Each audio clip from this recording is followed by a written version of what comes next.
Hi friends, welcome to Prabhas cooking channel. இன்றைக்கி நம்ம சேனலில் என்ன ரெசிபி பார்க்க போகிறோன்றது பார்த்தீங்கன்னா, பச்சரிசி வச்சு ஒரு ஈவினிங் ஸ்நாக்ஸ் தான் செஞ்சுருக்கிறேன். அது எப்படி செய்யுதுன்றது பார்க்கலாம். வாங்க வீடியோக்குள்ளே போகலாம். பச்சரிசி பார்த்திங்கன்னா ஒரு கப்பில் எடுத்துருக்கிறேன். இது 5 மணி நேரம் நல்லா ஊறணும்.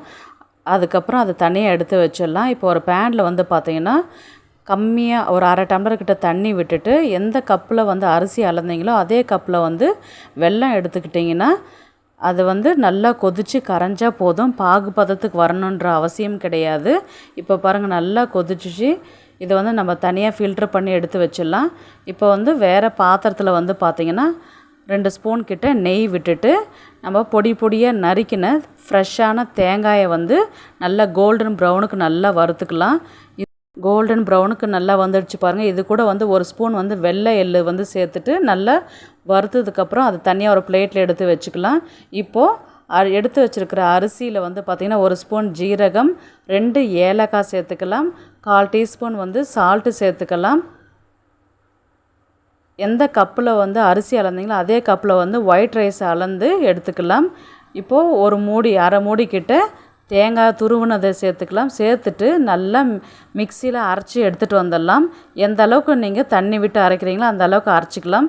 இதுக்கப்புறம் நம்ம கரைச்சி வச்சுருக்கிற வெள்ளை கரைசலை சேர்த்துட்டு, நம்ம வறுத்து வச்சுருக்கிற தேங்காயும் சேர்த்துட்டு, 1/4 டீஸ்பூன் சோடா உப்பு சேர்த்துக்கலாம். ஆப்ப சோடான்னு சொல்லுவாங்க. அது சேர்த்துட்டு அதை நல்லா மிக்ஸ் பண்ணி விடலாம். நல்லா ஆப்ப மாவு பதத்துக்கு மாவு நல்லா கலந்து விடலாம். கொஞ்சம் தண்ணி பதமாக இருக்கும் பொழுது நம்ம ஆப்பம் ஊற்றி எடுக்கும்போது எவ்வளோ ஒரு சூப்பராக வருமோ அந்த ஸ்டேஜில் இருக்கிற பதத்துக்கு நம்ம எடுத்து வச்சுக்கலாம். இப்போ ஆப்பச்சட்டியில் பார்த்திங்கன்னா 2 ஸ்பூன் கிட்ட நெய் விட்டுட்டு, 2 கரண்டி நம்ம அரைச்சி வச்சுருக்கிற மாவை சேர்த்து ஊற்றி எடுக்கலாம். இப்போ பேலன்ஸ் இருக்கிற அந்த தேங்காய் வறுத்து வச்சுருக்கிறோம் இல்லைங்களா, அது மேலே நீங்கள் டெக்கரேஷன் போட்டுக்கலாம். இல்லைன்னா அந்த மாவில் மொத்தமாக கலந்து விட்டுட்டிங்கனாலும் அப்படியே ஊற்றி எடுக்கலாம். இப்போது ஸ்லோ குக்லேயே வச்சுட்டு ஒரு 10 நிமிஷம் கிட்ட மூடி எடுத்திங்கன்னா நல்லா கோல்டன் ப்ரௌனுக்கு நல்லா வெந்து வந்துடும். இப்போ நல்லா திருப்பி போட்டுக்கலாம்.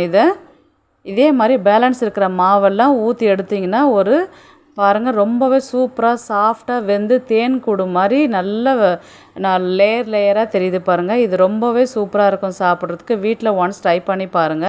இது சின்னவங்கலேருந்து பெரியவங்க வரலையும் சாப்பிட்லாம். ரொம்ப ஹெல்த்தியான ரெசிபி. வீட்டில் பிள்ளைங்களுக்கு செஞ்சு கொடுங்க. நெக்ஸ்ட் ஒரு நல்ல வீடியோவில் சந்திக்கலாம். பாய்.